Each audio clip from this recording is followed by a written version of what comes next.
before you ride, put Jesus on the front, pray before you go.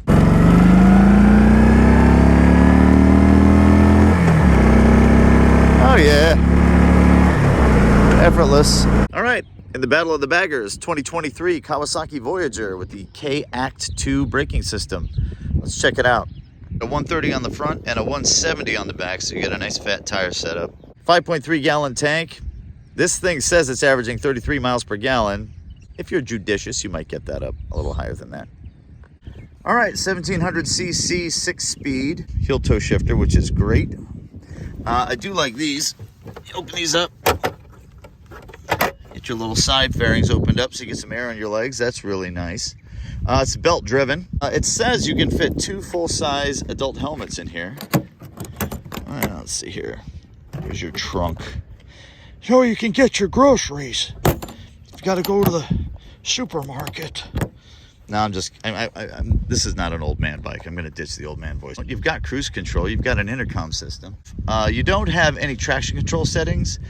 This says mode A and mode B, but that's just settings for your screen right here. Bike is 895 pounds, so it comes in just about the same as my 2005 Goldwing Wet, about 900 pounds, but you really don't feel it.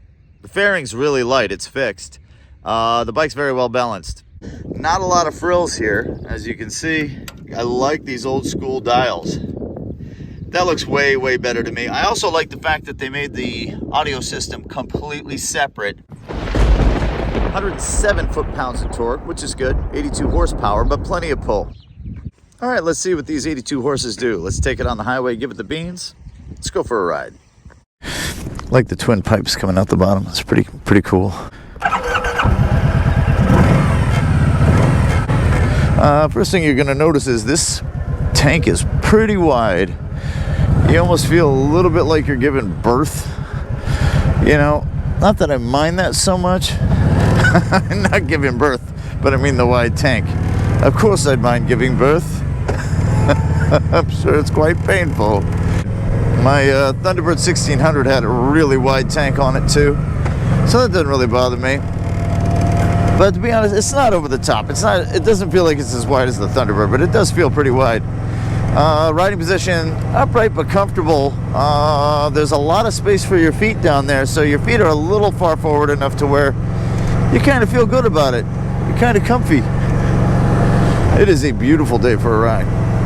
I love these dials. Absolutely gorgeous.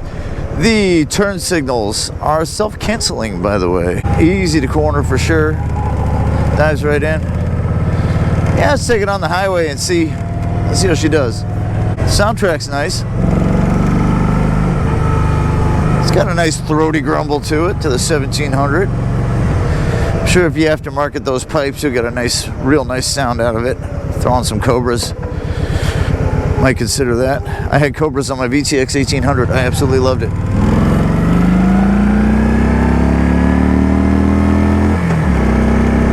Oh yeah. Effortless. Let's go around some people. Let's take it for a little spin. So I will say that the windscreen is doing its job beautifully. Let's see, I'm right around 80, tacking out at 3,000 RPMs on the dial. Look into my eyes. Naturally, even though it's a little windy today, this bike is not moving at all, which is awesome. We're gonna go back the other way on the other highway run. This reminds me a little bit of the Eluder, but I don't know, it feels a lot like the Eluder, to be honest. The Yamaha Eluder, very similar the way it feels. You know, it's kind of, it's big, but it kind of moves easily. All right, gonna engine brake down, see what that's about.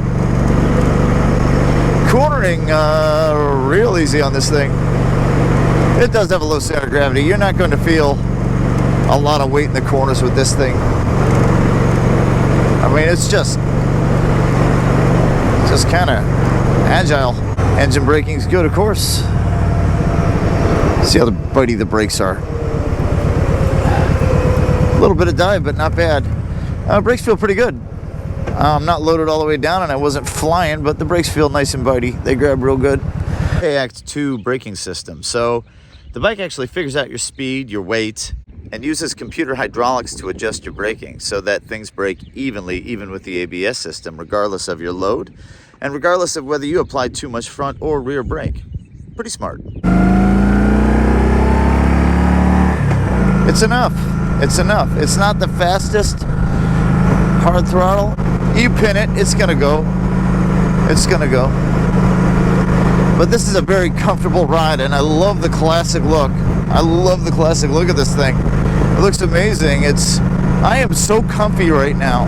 You know what's weird is this does not have a driver's backrest, but the way the rear of the seat comes up so high, it kind of hugs you. You sort of feel like you kind of do have a driver's backrest. This is way more comfortable than my Goldwing. This is way more comfortable than the new Goldwing. And you can watch that video of the new Goldwing DCT on TG MotoRider if you like. I did a full review of that. I gotta tell you, this is way more comfortable. Here, if I'm in 6th gear, technically overdrive, when you hit 6, OD comes on. Kind of softens the motor a little bit, makes it a little quieter for you. This is a soft, kind of quiet, effortless sort of ride. Now, you do get some of the vibrations. This reminds me a little bit of the Harley Fat Boy I was on last week. In terms of the vibration coming through the floorboards. A little bit, but now mind you, I am doing almost 80. 5.5 inches of travel in the front, 3.1 in the back. It is air-assisted damping on the suspension. I thought it was actually a pretty soft ride, even with the 3.1 in the back. Without the motor sound, but the vibrations kind of come off like a Harley. You know, you feel like you're on something pretty substantial and kind of cool. I'm not crazy about the overdrive.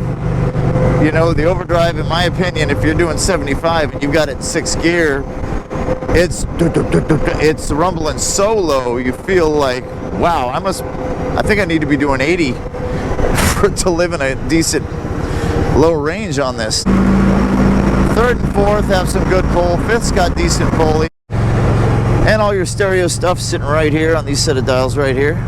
But I will say, because of the way the seat is shaped, it's actually more comfortable to put both feet down than on my Goldwing. My Goldwing, the seat's shaped so weird. You end up flopping your feet over, kind of. It's really bizarre.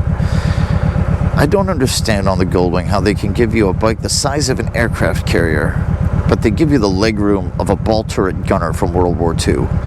I know the motor's in the way, I get it, but come on, you're Honda, you can figure stuff out. There's 2nd, I'm pounding it. There's 3rd, I'm pounding it. Oh, by the way, I found this out. This is kind of neat. With this toggle right here, if you hold it, you can actually change your engine idle. You can idle it higher. It'll go up by 50 RPMs at a time as you hit it. I found that on accident. It was kind of cool. I really like this thing. I'm not gonna lie to you. It's more comfy than my Goldwing. It feels more old school. $19,995, I believe, was the list price. I think this one listed for $15,000. I think they took $4,000 off it for everything you're getting. I mean, you're getting a very comfortable, very competent, very planted year-round cruiser. I loved a lot of things about my Goldwing, my 05 Goldwing. I liked a lot of things about the new Goldwing. But there's something about this that's just a little more comforting, a little more old school, a little more vibration in the motor, a little more raw. Yeah, the Goldwing will beat it at a light. Yes, my Goldwing 0 to 60 way faster than this for sure. But there's just something about it, like if you're just going for a nice cruise and you just want that old school feel when you do, something very planted, something reliable, this is great. I can see why somebody would choose one of these. I get it. And this stock seat's amazingly comfortable. It's Barca Lounger comfy, man. Serious. It's like an easy chair. I will say, the Goldwing is more balanced, in my opinion. More maneuverable, in my opinion. There's a lower center of gravity on the Goldwing than this, in my opinion. But this is still quite good. Quite good. We're going to take it into a parking lot up here. I'm going to slow maneuver it. You know, a buddy of mine from Schenectady had a 1975 Voyager. He had a 75 Plymouth Voyager with a cloth top. Wait, wasn't a Voyager a minivan? I guess in the end, one could say I could be on this bike easily all day, and your feet are far enough forward.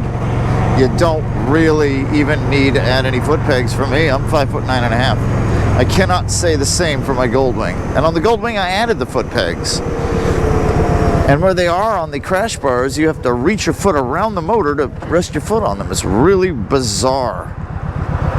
Thank everybody for subscribing. This channel is growing like a weed. And I want to personally thank you, everybody, for watching. Appreciate it.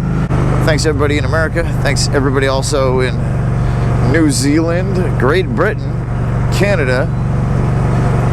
Man, the international audience is picking up like crazy. I had somebody message me from Iraq. Asking me about a Star Venture. I was like, oh, that's kind of cool. I'm TG MotoRider. I am a daily rider. I ride year round, even through the winter. I've had 17 motorcycles and I've ridden gobs. And I like to bring things back down to the practical. Not just how's it cruise on the highway, but how would you get along with this bike every single day of your life, you know, if you had to take it to work. Because I'm a commuter and I've had a lot of different bikes I've commuted with over the years. I have a lot of highway I have to do. So a bike that's good in the cold is important to me. I also live in Missouri, so a bike that's not too bad in 100 degrees is also important to me, because the summers are hot, the winters are dry and super cold. So those are the conditions I typically ride in. Unpredictable stuff, you know, very windy. It's always windy here. If you wanted something you could ride every single day, you got the Kawasaki reliability. On top of the fact that it's easy to jump on and just go. It's really, I know it's big, I know it's heavy. Those are just numbers on paper. You know, when you actually ride something like this, you'll understand. Let's slow maneuver and see how it does. Wow.